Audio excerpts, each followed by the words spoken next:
I thought to myself, Islam is a lie. Islam is a danger. But Prophet Muhammad, peace and blessings be upon him, was seen as the Antichrist, so Dajjal in Muslim. I decided to write an anti-Islam book.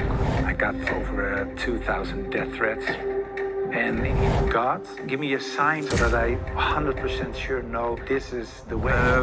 Yeah, but why did I hate Islam? 8 years after that, I did everything that I could to stop Islam. I tried to get legislation to ban Islamic schools in the Netherlands, to ban all mosques, to prohibit reading the Quran. Or we tried to make legislation to ban Islam. This was Joram van Klaveren, a man who once wrote a book attacking Islam. But later, after deep reflection and sincere research, converted to the very religion he had criticized. His journey from being an outspoken critic of Islam to embracing the faith is both surprising and inspiring. Let's take a closer look at his transformation. Joram van Klaveren was born on October 4, 1979, in Blackpool, in the northwest of the United Kingdom. As a youngster, I ended up studying comparative religion at the Free University in Amsterdam.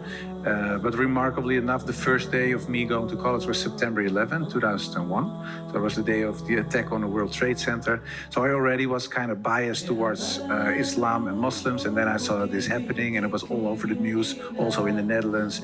Terrorism, Islam, Muslims, scary, evil.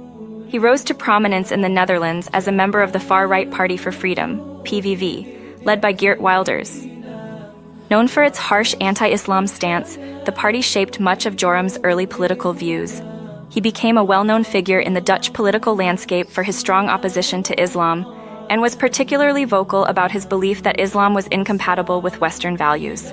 So I told him I'm writing a book. I had a lot of questions. So I was very plain why I thought, why is Islam promoting terrorism? Why is anti-woman? Why is anti-Christian? Anti-whatever. After, I think, 6 weeks, he sent me a very extensive email. And he started explaining, directly answered a lot of my questions. But he also told me, you have to read this article, read this book, read that book, ask this person. And so he was very extensive in his way of explaining. In 2012, Joram took his anti-Islam views to the next level by publishing his book, Neerlander's Islam, translated to A Dutchman's Islam. In it, he argued that Islam posed a threat to Dutch culture and social cohesion. He claimed that the teachings of Islam were violent and regressive. But in the end, after I read all these books and articles and made a comparison between prophets from the Old Testament with Muhammad, peace and blessings be upon him, I had no arguments anymore to say they are prophets and he is not. And I thought to myself, well, if I accept Moses on these grounds and I cannot accept a prophet, then there is something else. So I said, why don't I think he is a prophet? His book resonated with many who shared his sentiments and helped solidify his place as one of the leading voices in the Dutch anti-Islam movement. For years, Joram continued to stand by his views, appearing in the media, writing articles, and speaking at political events where he strongly criticized Islam. But despite his outward confidence in his beliefs, something began to stir inside him. He started to ask more profound questions about life, faith, and truth, questions that couldn't be answered by his old beliefs. In 2016, he began to explore Islam, not from the perspective of a critic, but from a genuine desire to understand it. What I did was going to bed, but the next morning when I woke up, I felt very secure and I felt very calm and at ease.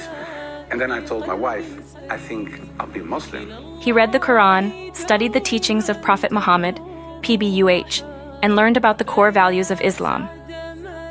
He realized that many of the negative perceptions he had about the religion were based on misunderstandings and misconceptions. Islam, he discovered, wasn't the violent, oppressive religion he had once believed it to be. Instead, it emphasized peace, justice, compassion, and a strong connection to the Creator, Allah. By 2018, after months of reflection and study, Joram made the decision that would change his life forever. He embraced Islam.